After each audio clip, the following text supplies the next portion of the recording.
Listo.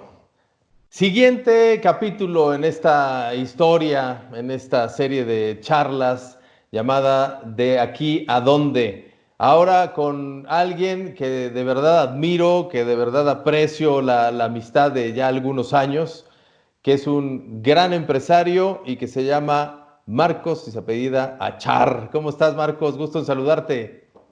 Hola Alejandro, ¿cómo estás? Muy buen día y qué gusto me da estar contigo y igual un aprecio y te mando un abrazo desde aquí. Marcos, para los que pudieran no reconocerlo, no saber su historia, fue por muchos años el CEO o el dueño, también junto con su padre, de Pinturas Comex, de una empresa muy grande, mexicana, de mucha tradición y con mucha geografía en nuestro país. Marcos, una gran época, me imagino que para ti y para tu padre. Claro, claro, claro. Un negocio familiar que nació en los años 50, llevarlo a ser líder, una de las 25 marcas más importantes del país. Llegamos a estar en 14 países.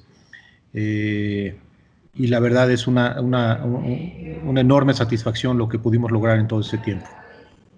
De entrada y antes de meternos en materia y hablar o tratar de futurear y anticiparnos a la salida después de esta larga cuarentena innecesaria también, ¿qué tanto trabajo te costó tomar la decisión de vender Comex, Marcos? ¿Y cómo se da? Mira, fue una decisión muy difícil, muy complicada, por lo mismo, ¿no? Muchos sentimientos, muchas cosas que hicimos y hicimos, el desarrollo y el crecimiento de muchos de nuestros concesionarios en todo el país, y no fue una decisión fácil, pero al final de cuentas pensamos que fue lo mejor en un negocio familiar con mucha gente de la familia, con una familia muy grande y muchos miembros de la familia con objetivos distintos. Decidieron la mayoría de los accionistas que era mejor vender para que cada quien pudiera hacer sus proyectos de vida con sus familias por su lado. Al final del día fue una decisión tomada por la familia y creo que fue en un buen momento para todos. Ya. Bueno, te iba a preguntar, ¿cómo ves que la maneja PPG? Pero bueno, ya ahí nos vamos a meter en broncas, pero al final son estilos, ¿no? O sea, uno siempre cuidará su propio estilo de hacer las cosas y cualquier otro que venga a hacerlas, pues le verás algunos detallitos, pero es una empresa muy grande, por cierto, y que me parece que lo ha hecho bien, ¿no? Mira, yo creo que lo hacen bien, yo creo que ellos tomaron la decisión de seguir con la misma filosofía que teníamos nosotros, de servir al mercado, de atender a nuestros concesionarios, que al final del día son los dueños de las concesiones en todo el país, y seguir con las mismas políticas, y eso creo que les ha dado buenos resultados. Eh, Su estilo de operar, de administrar, podrá ser un poco diferente, pero los valores y la filosofía creo que la han mantenido y la han mantenido bien. Así que creo que les va a ir bien y les deseo la mejor de las suertes a todos ellos, ¿no? Cierto, tú eres un ejemplo y tu familia también de que se puede construir, ya no digamos emporios, que padre sería para muchos de nosotros, pero sí se pueden construir historias positivas y se puede hacer empresa, se puede ser empresario, porque tu padre, pues un día lo empezó a intentar, lo empezó a trabajar y luego contigo lo desarrollaron todavía más, pero no es que de repente digan, yo tengo dinero, pues voy a poner esto, ¿no? Hay que construir, que creo que eso es necesario que muchos lo entendamos, ¿no? Es padrísimo y es muy cómodo tener una quincena. Digo, también hay que meterle el trabajo y hay que meterle compromiso con la empresa en la que uno aporte. Pero, pero ir más allá y atreverse a ser empresario le hace falta a muchísimos, o nos hace falta a muchísimos mexicanos, Marco, ¿no crees? Sí, sí lo creo. Perdón, Alejandro, sí lo creo. Y creo que cada vez es más difícil, más complicado competir. Sin embargo, Creo que por esa misma razón hace falta tomar más riesgos. Como lo dijiste hace un rato, es muy cómodo recibir cada quincena, pero eso no necesariamente te lleva a donde quieres ir. Creo que en México se requiere de ese emprendurismo, se requiere de ese tomar riesgos, y se requiere de hacer las cosas de maneras diferentes y contar historias nuevas. Creo que sigue, aunque la competencia es difícil y global, hoy hay enormes oportunidades y lo vemos, ¿no? Hoy yo estoy sorprendido de cómo negocios nuevos, oportunidades nuevas han crecido. Hemos visto cómo las ventas por internet, las ventas electrónicas han crecido, pero no solamente las ventas, sino los nuevos modelos de vender y comercial, productos que ya conocíamos antes, ¿no? Y que han tenido un impacto importante con los consumidores. Yo creo que sigue habiendo enormes oportunidades, pero hay que tomar riesgos, hay que tomar la decisión. Y también se han abierto en México fuentes alternativas de financiamiento. Hoy hay fondos de inversión que están buscando a nuevos empresarios, hoy hay fondos de inversión que están buscando estas nuevas ideas, a estos nuevos creativos del mundo de hoy, con recursos, con dinero y con ganas de ayudarles a que salgan adelante. Así que creo que en México se están dando las cosas, ¿no? Se están dando grupos de jóvenes que quieren salir adelante y grupos de empresarios que quieren invertir en las manos de estos jóvenes. Así que creo que el futuro, independientemente de cómo vamos a vivir después de esta pandemia, creo que se abren oportunidades interesantes en México. A ver, me sigo igual otra vez hacia atrás y vamos a ir llegando hacia adelante y hacia la salida, pero ¿qué tan difícil, diferente seguro, pero tomando en cuenta la dificultad del gobierno que le tocó a tu papá cuando empezó esto, al gobierno que te tocó a ti cuando ya lo vendiste, cuando vendiste Comex, o al gobierno que tenemos hoy en día?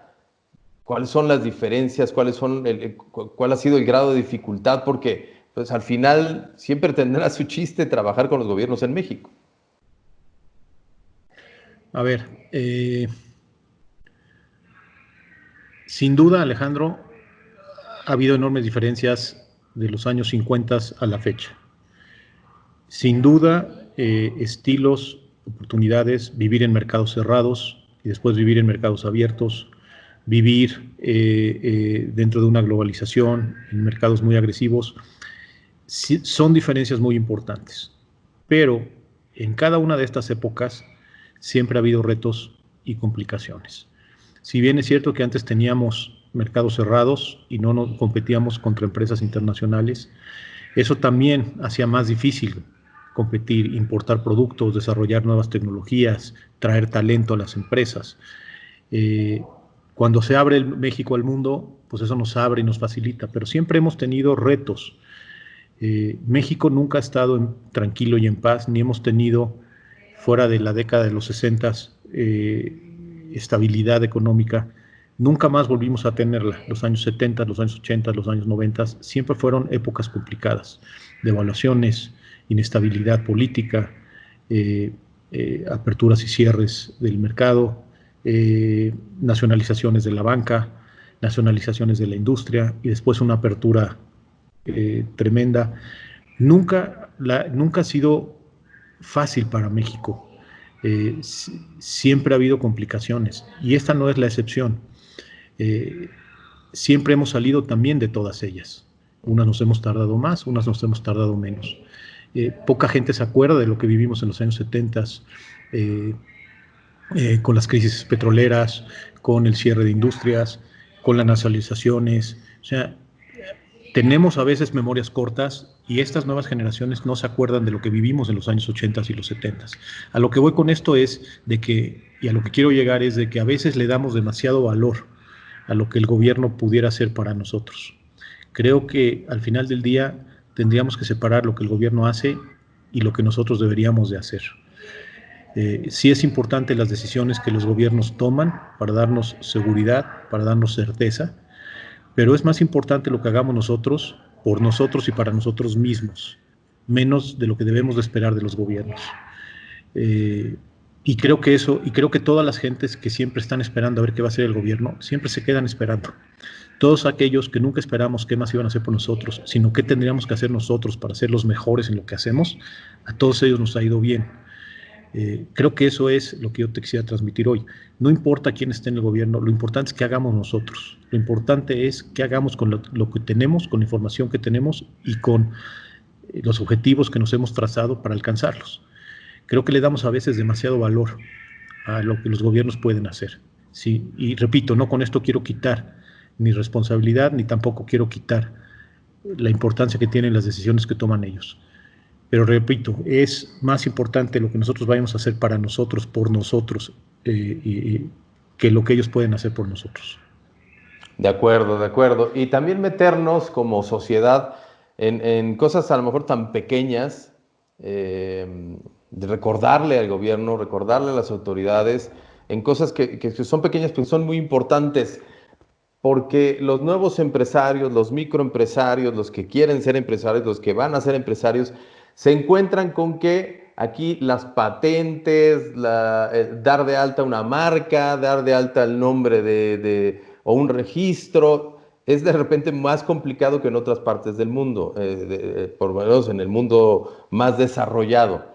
Y eso puede que aleje, puede que frustre, puede que canse a los que lo querían intentar. Pero la gran diferencia, o sea, eso es importante y ojalá se resuelva porque pues entre más fácil sea, pues va a haber más oportunidades. Pero eso a lo mejor también es un filtro para los que realmente no tenían madera para ser empresarios. Y que se van a bajar, ¿no? Que se van a bajar pronto, que se van a desesperar y los que sí tienen madera y que los que sí tienen ese aguante van a cumplir todos los trámites necesarios y van a seguir. A ver, nuevamente, ¿no? Esas son las reglas con las que tenemos que jugar. Son las que son. Pretender que de un día a otro se cambien está complicado y difícil, pero son las reglas para nosotros, pero también son las reglas para nuestros competidores.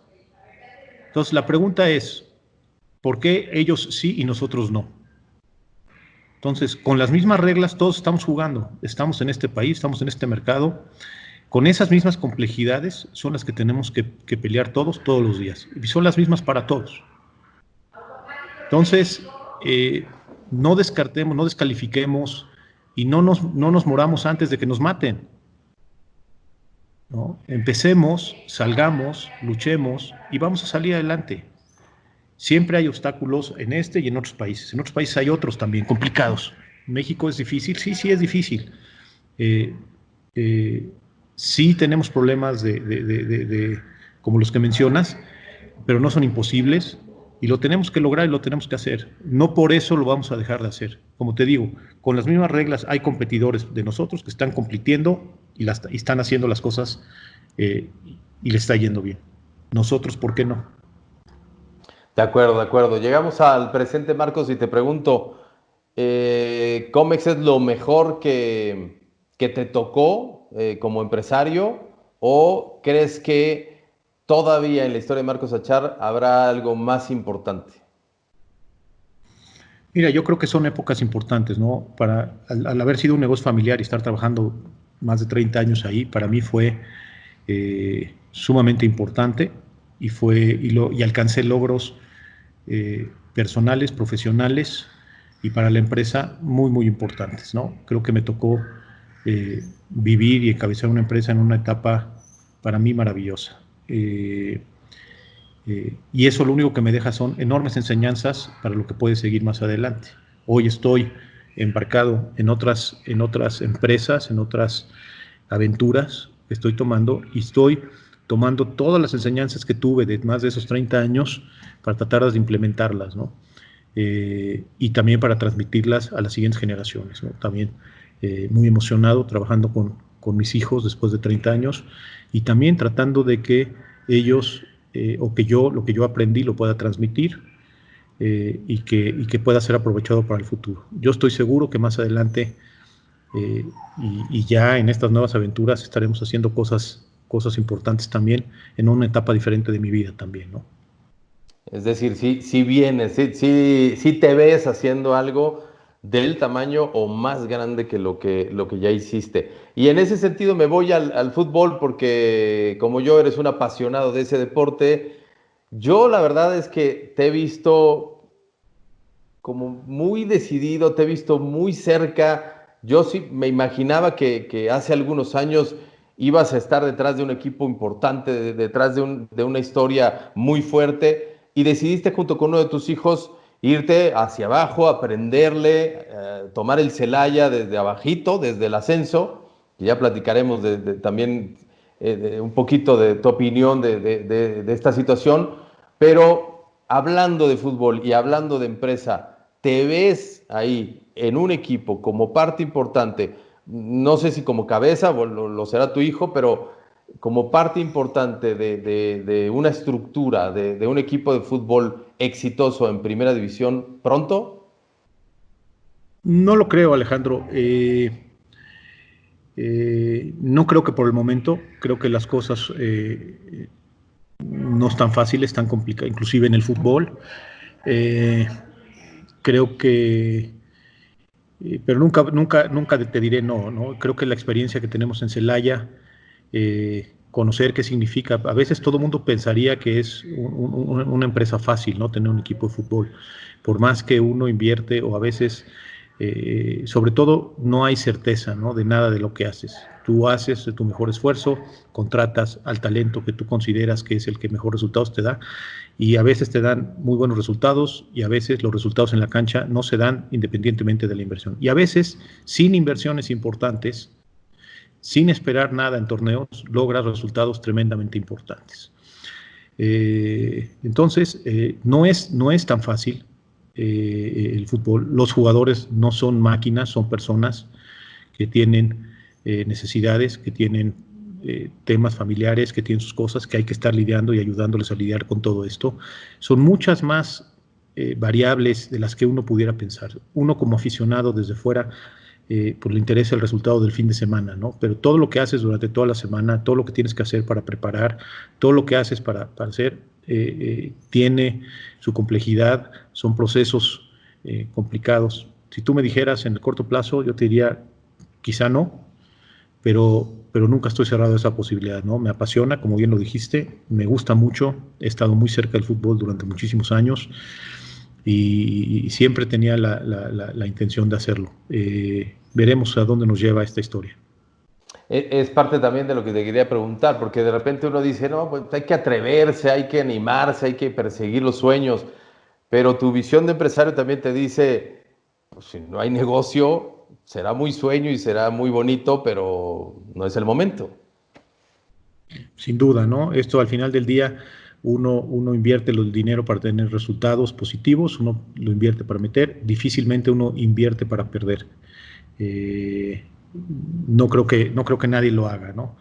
Eh, y entonces, pues, tenemos que ver que sean negocios, ¿no? Y el fútbol es un negocio eh, difícil, complicado, competido, dependes de tienes muchísimas variables que no están bajo tu control, para que esto funcione y funcione bien. Y hay una variable más, ¿no? Esto de los 6 años sin ascenso y descenso, que de repente en México se estila, porque la historia te lo dice, no es este fútbol, no son estos directivos. O sea, hace 50 años que vivimos cambiando las reglas, Marcos. Sí, y esas son de las incertidumbres que tampoco te permiten tomar decisiones importantes futuras. Eh, son de las cosas con las que no puedes, tú como inversionista, si tú tienes cambios y no tienes certeza hacia adelante, pues no puede ser, ¿no? A nosotros nos pasó ahora en el ascenso, y no es ahora, esto ya viene de un tiempo atrás, cuando hicieron todo este tema de las certificaciones famosas, y no es nuevo.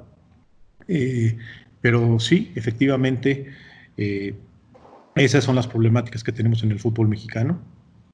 Eh, eh, y, y, bueno, con esas reglas, pues difícilmente puedes ser o puedes poder planear hacia futuro y te desanima participar bajo esas condiciones.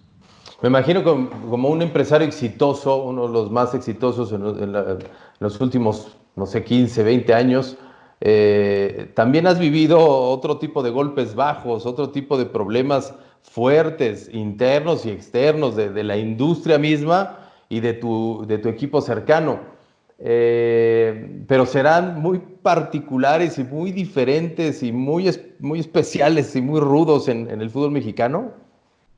O sea, ¿es diferente o también en la industria de las pinturas es duro y es complicado? Mira, en todo es difícil competir. La gran diferencia que tienes, te la voy a resumir así. El principal ingreso que tienes en el fútbol es los derechos de televisión, los pagos de derechos. Son los ingresos que tenemos los equipos principalmente. Al no poder negociar como liga los derechos completos de una liga y que cada equipo tenga que negociar con un duopolio, difícilmente logras cosas interesantes. En un mercado donde cada vez tienes que invertir más para ser más competitivo. Sin duda, de un tiempo para acá, los derechos de televisión que se pagan hoy han mejorado de manera considerable a lo que se pagaba en los últimos 10 años. La llegada de las terceras televisiones como ESPN o Fox ayudó a que ese mercado mejorara, pero no es suficiente. Hoy en día también cada equipo tiene que negociar lo suyo. Y entonces tienes equipos, los que tienen una afición muy alta, los de media tabla y los de abajo, y los de medio y los de abajo siempre tienen complicaciones para tener ingresos, porque si esos ingresos de televisión no son lo suficientemente importantes para que tú puedas tener ingresos para poder competir, pues entonces no compites, y si no compites, pues no tienes afición, y si no tienes afición, pues tampoco tienes patrocinadores. Entonces, eso pasa en el fútbol. En los otros mercados y en la industria no tienes solamente una variable o no tienes ese monopolio o ese duopolio que te limita a crecer, ¿no? Hoy tú sales al mercado a buscar clientes y el universo de clientes que van a ser tus ingresos es gigantesco. Y entonces tú sí puedes negociar con cada uno de ellos las condiciones, las ventas, los pagos, los plazos, si yo ofrezco un mejor servicio, si no ofrezco un mejor servicio, en fin, son diferentes industrias. Aquí, en el fútbol, tus ingresos son en número de renglones son pocas. Tienes derechos de televisión, patrocinios en el uniforme, patrocinios en el estadio y párale de contar, ¿no? Mientras que en otras industrias el universo se abre de cómo puedes generar ingresos. Aquí, si no tienes televisión, como nos pasa en el ascenso, si no tenemos televisión, ¿cómo puedo vender la camiseta? Y si no tengo televisión, ¿cómo vendo la estática del estadio? Entonces, es una ecuación que no suma, sino resta. Claro. Claro, sí, sí, es un mundo muy, muy complejo al limitarse a esas dos opciones, que una de ellas ya se está saliendo, que es TV Azteca. Hace rato que ha anunciado y ha manifestado que el fútbol ya no le interesa con el cambio también de generación en la empresa. Y bueno, se acortan las posibilidades todavía más para los equipos. De hecho, pues están saliéndose del Morelia, ¿no? Ya se habla que en los próximos días se anunciará la llegada de esta franquicia a Mazatlán, que por un lado es una buena noticia para otro mercado, para otra plaza que tiene potencial, que tiene mucha fuerza en turismo y buena economía por el momento, porque estas cosas cambian, pero por otro lado, pues dejan una plaza que ha sido histórica para el fútbol mexicano porque no les interesa a la familia Salinas. Bueno, Marcos, hacia adelante, como empresario, con tu visión de negocios, con ese quehacer que tienes y esa disciplina financiera, ¿cómo ves al país? Los indicadores, pues nos acaban de entregar el del último trimestre y con todo y que todavía no estábamos encerrados en enero, febrero y gran parte de abril, porque fue la última semana en donde ya vino esta indicación de quedarnos en casa y el inicio de la cuarentena, pues te habla de que son números peores a nivel nacional que los del trimestre pasado. O sea, arrancó el gobierno, muchos esperaban resultados inmediatos y no han existido, no están. con esos indicadores de antes de, más la crisis que pegó muy duro por obvias razones, porque no estamos en la calle, porque no se está moviendo la economía, porque Estados Unidos frenó las exportaciones, que eran una gran fuente de ingresos para este país, porque además el petróleo se fue para abajo, se desplomó, y otra gran fuente que es el turismo, pues está completamente frenada también por la cuarentena. Con todos esos ingredientes, ¿cómo ves? Ya no digamos este siguiente semestre, el segundo del año, sino el próximo año, el 2021. Complicado, Alejandro, y sin duda, como bien dices, México se achicó. México se está haciendo más chiquito en ese sentido. Pero, nuevamente te comento, es parejo para todos. La situación le está pegando por igual y le va a pegar por igual al más grandote como al más chiquito. El más grandote va a tener los problemas que tiene que sacar la nómina para mucho más gente, sacar sus gastos de empresas mucho más grandotas, y el chiquito tendrá que ver cómo sobrevive. Es decir, la situación nos va a pegar por igual, por primera vez a todos. Y eso no quiere decir que eso mejore las condiciones, pero lo que quiere decir es que nos pone en el mismo plano a competir a todos. Y por lo tanto tenemos que empezar a hacer mucho mejor las cosas, todos. Cuando fue la crisis de 2008, y más bien la crisis del 94-95, con ese diciembre negro, que México igual nos fuimos y perdimos todo, devaluación, parado el país, crisis económica. México se tardó entre 3 y 4 años de regresar a donde estábamos en los niveles de 1994. Y lo que yo les decía en ese entonces, sobre todo a mis concesionarios, a los dueños de las tiendas de cómics, yo les decía que no leyeran el periódico. Yo les decía, ustedes y todos dedican entre las 8 y las 10 de la mañana a leer el periódico, y después de leer el periódico se la pasan lamentando de lo mal que estamos. Yo les decía, dejen de leer el periódico. Esas 2 horas, déjenlo que lo pasen nuestros competidores, que ellos lean de 8 a 10. Y de 8 a 10 vayamos a quitarle los clientes a los competidores. La ventaja que tenemos en estas épocas es que ya sabemos que va a estar mal. Y por lo menos eso nos da una certeza. Y nos da una certeza de no tener que esperar nada. Y por lo tanto tenemos que salir a buscar todo. Entonces hoy tenemos esa enorme ventaja, que tenemos una certeza que las condiciones económicas externas van a estar complicadas y difíciles. Tenemos certeza que este gobierno hará poco para mejorar mucho de esa situación, y por lo tanto el 100% nos queda a nosotros de responsabilidad para salir y responder por lo que nosotros necesitamos. Que no es fácil, sin duda. Que es complicado, sin duda. Que si las cosas y la situación económica estuviera mejor para todos, nos iría mejor a todos bien, pues sí, pero eso ya no puede regresar, por lo menos no en el corto plazo. Entonces ya sabemos que en el corto plazo va a estar mal, ya sabemos que en el mediano plazo va a estar mal. Entonces, ¿qué hacemos? Pues tenemos que salir a trabajar todos, a buscar nuevas alternativas, nuevas formas de trabajo, clientes, achicarnos. Estas son épocas donde tenemos que buscar los centavos, no los pesos. Tenemos que ahorrar todo lo que podamos y tratar de ganar centavos. Y de centavo en centavo tenemos que ir haciendo el peso. Estas no son épocas de ganar muchos pesos.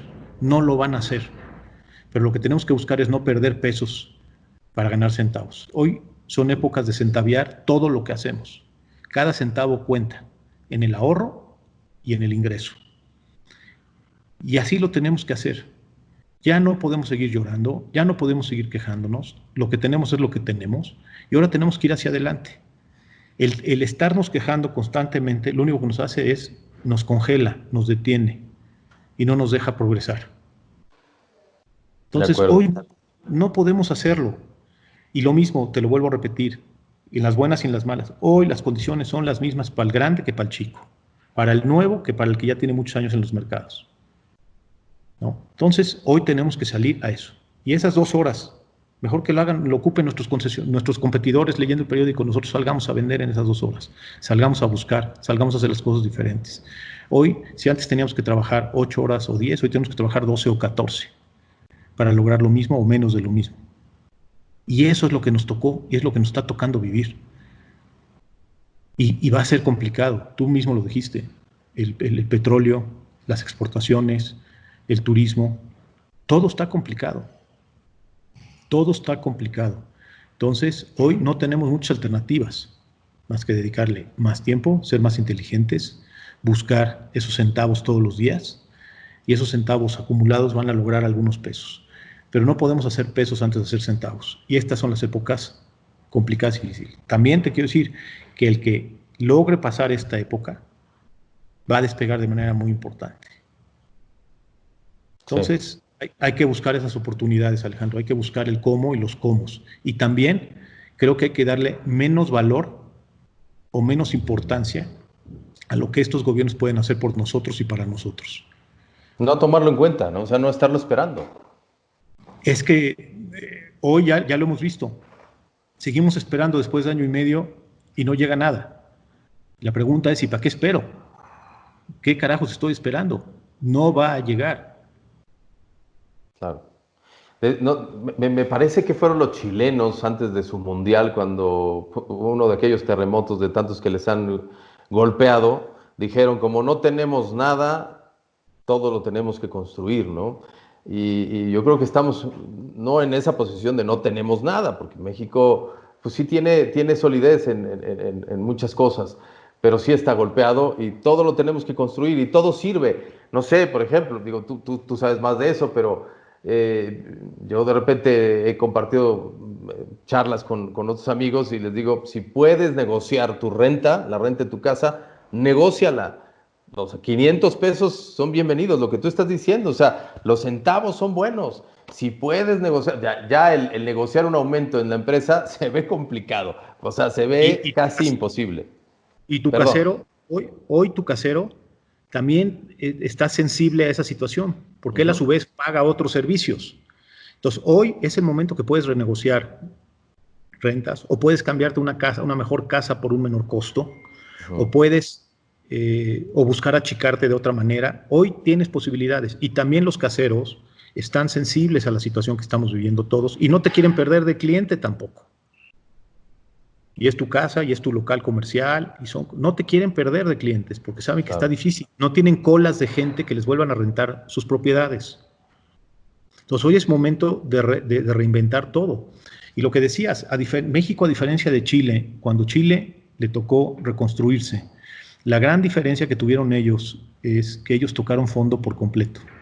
Ellos sí se fueron al carajo por completo. Y entonces eso les dio la oportunidad de volver a reescribir qué querían del Chile y hacer un Chile nuevo. Nosotros en México no nos ha pasado eso, y tocar fondo es muy difícil, porque tocar fondo quiere decir que nos caemos del barranco, ¿no? Pero México tiene una especie de campo magnético que cuando vas a caer, como que vuelves a resurgir tantito, y como que vuelves a caer y como que vuelves a levantarte tantito, ¿no? Pero tampoco despegamos. Siempre nos mantenemos en ese campo que bajamos y subimos, pero no terminamos de despegar. Y hay veces que yo pienso que a veces el costo de tocar fondo es muy alto, pero a veces creo que va a llegar a tener que ser necesario para poder reescribir qué queremos de este México que necesitamos, ¿no? Y la otra cosa importante es que a veces pensamos que todo se va a resolver desde acá arriba, y yo creo que es al revés. Yo creo que como tendremos que entrarle a que México se reconstruya desde abajo y de poquito en poquito. Si podemos arreglar, si dejamos de pensar que vamos a arreglar todo México y nada más pensamos que tenemos que arreglar nuestra cuadra, nuestra colonia, nuestra delegación y después todo lo demás, creo que va a ser más fácil y va a ser mejor. Si pensamos que si arreglamos el país, se arregla nuestra cuadra y nuestra colonia, creo que estamos aquí, creo que ya hemos demostrado que estamos mal. Creo que hay que voltearlo, tenemos que empezar de abajo para construir para arriba. De lo micro a lo macro. Esas fuerzas, ¿no? Oye, ¿y qué otros consejos le darías a los que por ahí están haciendo el esfuerzo de tener a su gente en casa, de seguirles pagando la nómina? A lo mejor ya, y de verdad que muchos lo entendemos, a lo mejor ya negociaron, no nada más con los futbolistas, también con otro tipo de empleados para abajo que ganan muchísimo menos, pero ya negociaron te voy a tener que recortar un 10, un 15, un 20% de la nómina. Y a lo mejor el empleado que en otros años hubiera dicho, no lo voy a permitir y se van a pleito, hoy dice, pues venga, ¿no? O sea, por cuántos meses platiquemos, negociemos, pero más vale tener el 80 que no tener nada, ¿no? Mira, sin duda, Sí, Alejandro, hoy todos tenemos que cambiar y hoy todos tenemos que pensar que lo que teníamos ya no lo tenemos. Tú imagínate hace 3 meses un, un trabajador voy a poner un ejemplo de un restaurante. Hace 3 meses esa persona tenía un empleo, tenía un ingreso, llevaba dinero a su casa. 3 meses después, no existe el restaurante, no tiene ingreso y no tiene trabajo. No lo corrieron por ser un mal empleado, no le quitaron el trabajo, no hizo nada malo. Hoy se quedó sin nada. Hoy, de la noche a la mañana, se queda sin nada. Eso es injusto. Les pegó, les tocó, pero hoy tenemos que buscar cómo. Y hoy si me dijeras, le dijeras a esa persona, oye, hoy quieres venir a trabajar por el 30, por el 40, por el 50%, me dice, ¿a dónde firmo? Me voy corriendo. Hoy todo nos cambió a todos, unos en mayor proporción que a otros. El que vendía 100, hoy va a vender 40 o 50. El que tenía un negocio muy grande, hoy se le hizo un negocio más chico. No, y entonces todos tenemos que estar dispuestos a recortar para sumar. Hoy todos tenemos que estar dispuestos a recortar nuestras horas de trabajo, nuestro tiempo de trabajo, el no venir a la oficina, el trabajar desde casa, y a lo mejor a mí me va a costar el internet y la luz, pero eso me va a ayudar a que yo siga manteniendo mi empleo, y a lo mejor en vez de tener un sueldo fijo, todo va a tener que ser variable. En fin, cada caso es diferente, pero todos tenemos que estar dispuestos a cambiar y a negociar. Todo lo que conocíamos hasta hace 3 meses ya no existe, ya no es, ya cambió. Y es más, hoy todavía tenemos más, en el inmediato plazo, hoy tenemos incertidumbre. Hoy, viendo lo que nos han dicho las autoridades, por ejemplo, de los semáforos, imagínate que mañana te dicen es semáforo verde, todos salgan a trabajar. Y ese mismo mesero de ese restaurante que hablábamos antes, de repente le dicen, está muy mala estación, se volvió rojo el semáforo, entonces usted ya no puede venir a trabajar al restaurante. Entonces, ¿qué va a pasar? sí, la ¿Qué va a pasar? incertidumbre también es terrible. Oye, otra cosa, en esto de la salida, decían, yo he oído muchos comentarios, aquí mismo en estas pláticas han salido muchas opiniones, vamos a cambiar. Y luego hay otros que dicen, no vamos a cambiar porque somos los mismos, o sea, cambiamos porque pues, nos obligaron estos meses, pero cuando nos salgamos, pues vamos a tratar de hacer la misma vida que teníamos. ¿Tú sí crees que un buen porcentaje de empresas, buen porcentaje ya es el 5, sí se queden trabajando en casa, sí digan, a ver, voy con el que me rentaba el edificio, las oficinas, la casa, donde tenía a mis empleados, le voy a liquidar y ya no regreso y se van a quedar en casa? ¿O termina esto y vamos a regresar a las oficinas? Yo creo que hay de todo. Yo creo que hay de todo y yo creo que ya aprendimos en estos 3 meses muchas cosas, ¿no? Aprendimos a organizarnos distinto. Aprendimos que hoy te puedes organizar en tu casa y puede ser igual o más, algunos más productivos, otros no. También perdimos el foco, hemos perdido otras cosas como el contacto personal, el intercambio de ideas. Aunque me hagas muchas reuniones de Zoom, el estar platicando con tus compañeros te ayuda a ser más creativo, ayuda a generar ideas más rápido. Pero hemos aprendido otras cosas, ¿no? Habrá empresas también que, lejos de cerrar sus oficinas, te van a pedir más metros porque te van a decir, oye, si yo antes tenía estos escritorios tipo caballerizas donde se entraba yo a muchas gentes y a lo mejor hoy tengo que tener una distancia determinada, pues tengo que darles más espacio, ¿no? Y entonces en vez de que haya un pasillo de 90 centímetros, hoy lo necesito de 1,5 metros. Entonces necesito un poquito más de metros para que podamos estar. Y había otros que se acostumbrarán a estar en su casa. Al final del día, va a haber cosas. Hay gente que se acostumbró ya a trabajar desde herramientas como esta con la que estamos hablando hoy. Habrá otros que no se acostumbren a trabajar, ¿no? Habrá unos que pueden estar más enfocados en su trabajo así, habrá otros que pierdan foco y por lo tanto no puedan estar trabajando así. ¿Qué decir de las madres que tienen que trabajar y tienen a sus hijos, ¿no? ¿Qué decir de que hoy, si no regresan a la escuela, cómo puedes compartir el tiempo de los niños, de la casa, de la comida, de las escuelas? O sea, se les complica a todas las mujeres que tienen que salir a trabajar para ayudar en el mantenimiento o son el sostén completo de la casa. Hoy se les complicó y este tipo de herramientas fue la bendición para ellas. Si no hubieran tenido este tipo de herramientas, difícilmente pudieran haber venido o regresado a trabajar, hubieran tenido que renunciar a sus empleos porque primero están sus hijos y después estaría el trabajo, ¿no? ¿Y qué pasaría con su ingreso y qué pasaría con sus casas? Hoy este tipo de herramientas le permite a la madre que tiene que sostener el hogar, le permite esa flexibilidad. Entonces, es una herramienta que para algunos es una bendición, para otros quizá no. Eh, y cada empresa, cada persona, lo que sí te digo es que lo que sí aprendimos todos los empresarios es a ser flexibles. Cosas que antes pensábamos que no, hoy vimos que sí. Y entonces hoy sí te digo que tenemos que ser todos mucho más flexibles en la forma de hacer las cosas. Te voy a poner un ejemplo muy sencillo de lo que están haciendo en Israel, por ejemplo. En Israel hicieron un sistema en donde la gente sale a trabajar 4 días y después del cuarto día se queda 10 días en su casa. De esta manera, si alguien se contagió y no se dio cuenta en los primeros 4 días, por lo menos como no salió los siguientes 10, dejó de contagiar a muchos, a los que hubiera contagiado en la calle. Y por otro lado, si ellos hubieran salido durante los 15 días completos, pues también hubieran tenido más posibilidades de contagio. Entonces, el tener 4 días de salir a trabajar y 10 en tu casa fue un sistema extraordinario porque le permitió un poquito de todo. Le permite ver a gente, tener contacto personal, hacer cosas distintas y mantenerte un rato en tu casa sin que el contagio crezca. Y les ha ido muy bien. Les ha ido muy bien a ellos, ¿no? Pero lo que sí te digo es que la rigidez que teníamos en el trabajo, en el empleo, con horarios, con sistemas, con procesos, con reuniones, con forma de operar y trabajar, nos enseñó quédate en casa, a que eso ya no va a ser igual y que cada grupo, cada empresa, cada trabajador tendrá que encontrar la mejor manera de producir más. Marcos, esto no es fútbol y no me interesa polemizar ni meterte en un embrollo, pero ¿cómo ves la percepción de un empresario tan importante como Ricardo Salinas, tan importante con el gobierno, su relación con el gobierno, pero también con la historia que tiene en todo el grupo, no nada más con la televisora, ¿no? En un grupo con tiendas, con otros segmentos de la industria que explota muy bien?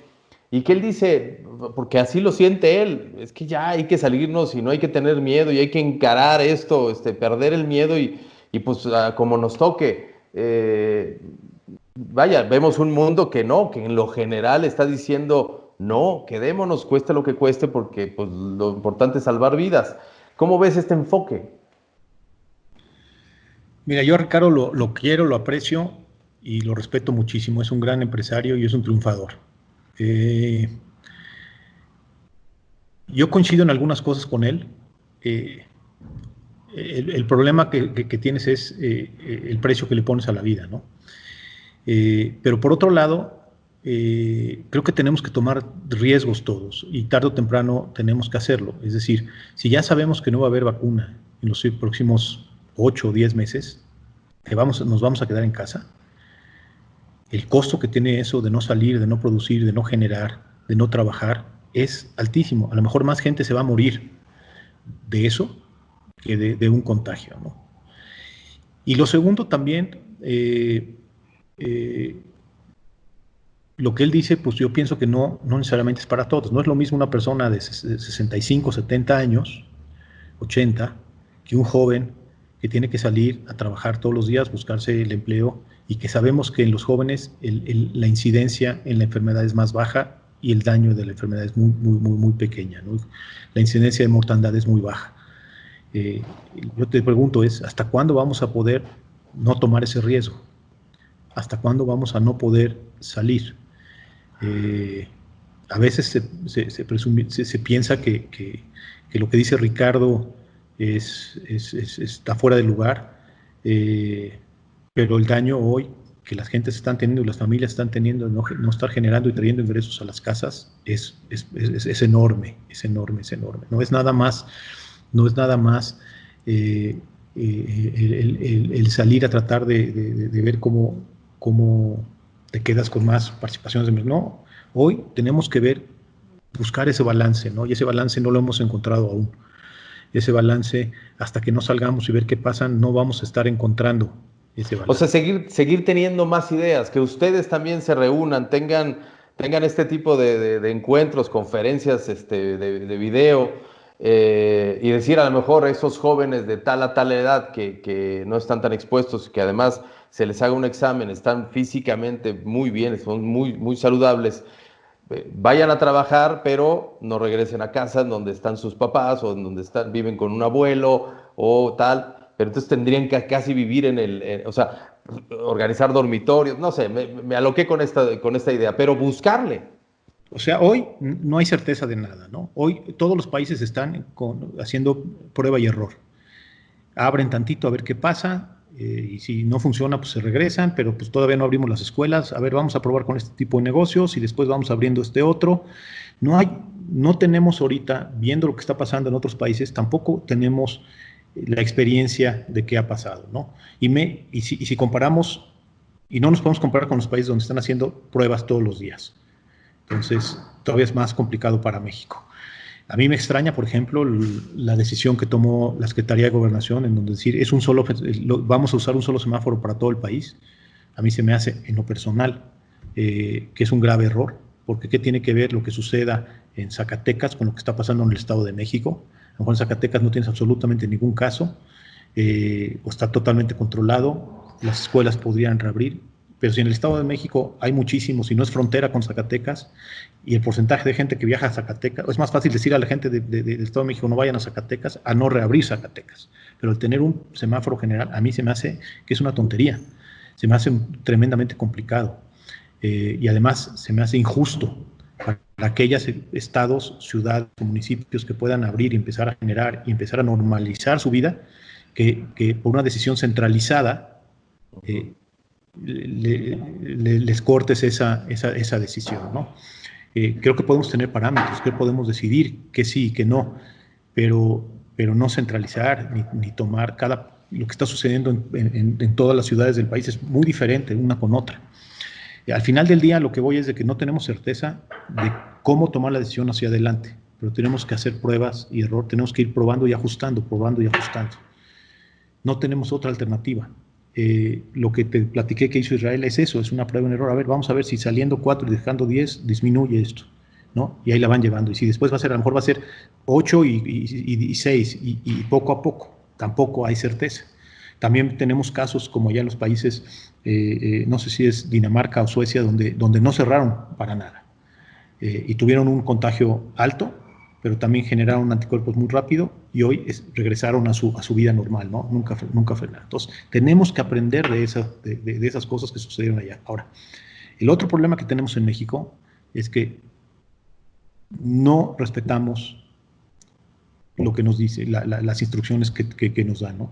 Hoy te dicen quédate en casa, sales a la calle, está lleno de gente. Hoy te dicen, entonces, cualquier decisión que hagas en México, igual es muy complicado que los mexicanos la respetemos, ¿no? Entonces, Sí. eso nos va a atrasar un poco más. Pero al final del día no hay certezas, Alejandro. Al final del día tendrá que ser prueba y error hasta que encontremos el balance. Ya está. Bueno, pues llegamos al final, Marcos, de esta charla que te agradezco mucho, que me hayas dado este espacio, este tiempo.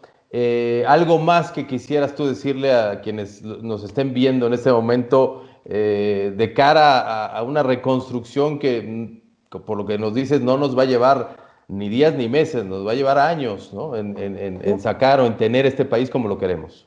Yo agradecerte este espacio que me diste, y tener una charla contigo siempre me gusta mucho. Y yo les repito lo que yo dije hace un rato y lo que yo le decía a la gente de cómics, ¿no? No leamos el periódico ya, no nos quejemos. Esas 2 horas que nos las pasamos quejando, leyendo el periódico o las redes sociales, dediquémonos a producir, dediquémonos a ver cómo le hacemos para ser mejores todos los días. Hoy ya sabemos que la situación está mal, ya sabemos que la situación no va a mejorar. ¿De qué me sirve seguir leyendo las mismas notas todos los días que me dicen lo mismo? No me lleva a nada, me lleva a deprimirme y me lleva a pasarla mal, me lleva a estar enojado todo el día. Si apagamos esas 2 horas nuestros celulares y cerramos los periódicos y buscamos las alternativas de cómo salir adelante, estoy seguro que nos va a ir muchísimo mejor de lo que estamos haciendo hoy. Ya está. Te agradezco mucho, te mando un abrazo, Marcos. Gracias igualmente, Alejandro. Cuídate mucho.